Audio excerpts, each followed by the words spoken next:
بص بقى يا حمزه، احنا خلصنا كله. هنعمل دي اخر واحده اهي. دي اخر واحده في العجينه. ودي دي محشيه دي خلاص. ماشي. فين عمل ده؟ ثواني انت هتعمل دي. نقعد نعمل كده. واخر واحده اهي اهي.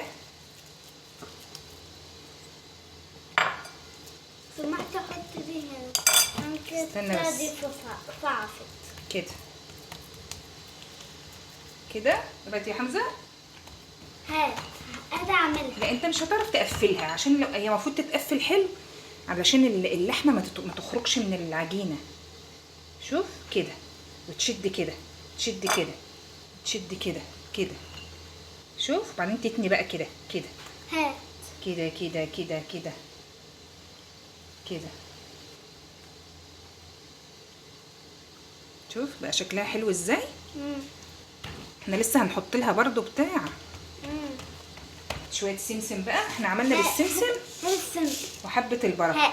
يلا طبطب كده عليها كده، طبطب عليها. ايوه كده يا حموزه. شوف بقى يا حمزه، احنا عملنا كام واحد؟ عملنا ده 2 3 4 5 6 7 وواحد ورايا اهو 8 وحدات. في بالسمسم وفي بحبه البركه. هنعمله ايه بقى علشان الوش يحمر؟ هنحط ايه؟ بص بقى يا حمزه، احنا جبنا لبن وحطينا عليها ايه؟ معلقه سمنه. ماشي. في ناس بتحط بيضه، بس انا مش عايزه احط بيض عشان الوش يحمر. انا اسكت. احنا عاملين الشكل ده زي سندوتش كده، نص رغيف.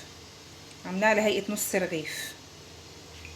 هندهن بقى كل وش العيش ده وندخله الفرن.